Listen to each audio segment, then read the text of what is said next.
തിരുവനന്തപുരം പാളയത്ത് കോടതി ഉത്തരവ് ലംഘിച്ച് മാർക്കറ്റ് പൊളിക്കാൻ ശ്രമമെന്നാരോപിച്ച് വ്യാപാരികൾ രംഗത്ത്. പുനർനിർമ്മാണത്തിനായി കടകൾ പൊളിച്ചു നീക്കാനുള്ള കോർപ്പറേഷൻ നടപടിക്കെതിരെയാണ് വ്യാപാരികളുടെ പ്രതിഷേധം.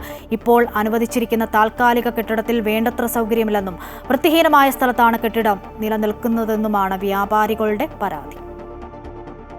പാളയത്തെ കണ്ണിമേറ മാർക്കറ്റിന്റെ പുനർനിർമ്മാണത്തിനായാണ് കെട്ടിടങ്ങൾ ഒഴിപ്പിക്കുന്നത്. നിർമ്മാണം പൂർത്തിയാകുന്നതുവരെ സമീപത്തുള്ള താൽക്കാലിക കെട്ടിടത്തിലേക്ക് മാറാനാണ് കോർപ്പറേഷൻ വ്യാപാരികളോട് ആവശ്യപ്പെടുന്നത്. എന്നാൽ അടിസ്ഥാന സൗകര്യം ഒരുക്കാതെയും മാലിന്യങ്ങൾ നീക്കം ചെയ്യാതെയും താൽക്കാലിക കെട്ടിട സമുച്ചയത്തിലേക്ക് മാറില്ലെന്ന നിലപാടിലാണ് വ്യാപാരികൾ. കോർപ്പറേഷനും വ്യാപാരികളും തമ്മിലെ തർക്കം കാരണം ഭരണാനുമതി ലഭിച്ച് മാസങ്ങൾ പിന്നിട്ടിട്ടും കെട്ടിടങ്ങൾ ഒഴിപ്പിക്കാനാകാത്ത സ്ഥിതിയിലായിരുന്നു.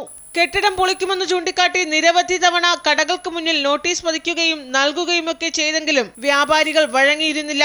ഇതിനെതിരെ വ്യാപാരികൾ ഹൈക്കോടതിയെ സമീപിച്ചിരിക്കുകയാണ്. എന്നാൽ വ്യാപാരികളുടെ ഹർജി ഡിവിഷൻ ബെഞ്ചിന്റെ പരിഗണനയിലിരിക്കവെയാണ് ഇന്ന് രാവിലെ ബലമായി കടയൊഴിപ്പിക്കാൻ കോർപ്പറേഷൻ നീക്കം തുടങ്ങിയത്. ഇതിനെതിരെ പ്രതിഷേധവുമായി വ്യാപാരികൾ രംഗത്ത് വന്നു. ജോലിക്കാർ മുമ്പിൽ ഞങ്ങൾ ഇടിക്കുക. ഞങ്ങൾ എവിടെ കംപ്ലൈന്റ് കോടതി കംപ്ലൈന്റ് ചെയ്തു, പോലീസ് സ്റ്റേഷനിൽ കംപ്ലൈന്റ് കൊടുത്തു, കമ്മീഷണർ കൊടുത്തു, DGP കംപ്ലൈന്റ് കൊടുത്തു. ഒരു തീരുമാനമില്ല. എന്താ വികസനം? ഇവിടെ വികസനങ്ങളൊക്കെ എന്താ ചെയ്തിരിക്കുന്നത്? വികസനങ്ങളെല്ലാം അടഞ്ഞിടക്കുക. ഇനി ഇപ്പൊ ഇതിനെ ഇടിക്കണം. ഇതൊരു ട്രഡീഷണൽ മാർക്കറ്റാ. പുതിയൊരു ബിൽഡിങ്ങിൽ വായു സഞ്ചാരമില്ല, വെളിച്ചമില്ല, കറണ്ടില്ല, മറ്റുള്ള ഒരു സൗകര്യവും അവിടെ എത്തിയിട്ടില്ല.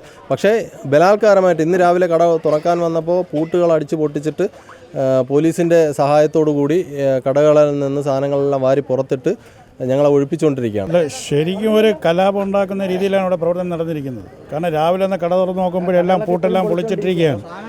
ഈ സാധനങ്ങളെല്ലാം വേസ്റ്റായി പോയി എന്ത് ചെയ്യാൻ പറ്റും? അവർ പലിശയ്ക്കും മറ്റും കടം വാങ്ങിച്ചിട്ട് വ്യാപാരം നടത്തുന്നതാണ്. ഇങ്ങനത്തെ ഒരു സ്ഥിതി ഉണ്ടാകുന്ന ഒരു കാര്യമാണ്. ഇത്രയും പോലീസുകാരെല്ലാം കൊണ്ടിറക്കി ഇങ്ങനത്തെ ഒരു ഇത് സൃഷ്ടിക്കേണ്ട കാര്യമില്ല. കോടതി കാര്യങ്ങളെല്ലാം വ്യക്തമായിട്ട് പറഞ്ഞിട്ടുണ്ട്. അത് സെക്രട്ടറിക്കെല്ലാം അറിയാം.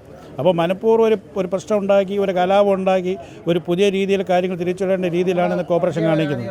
301 കടക്കാരാണ് നിലവിൽ മാർക്കറ്റിലുള്ളത്. സ്മാർട്ട് സിറ്റി പദ്ധതിയിൽ ഉൾപ്പെടുത്തിയാണ് കണ്ണിമേറ മാർക്കറ്റ് നവീകരിക്കുന്നത്. അമൃത ന്യൂസ്, തിരുവനന്തപുരം.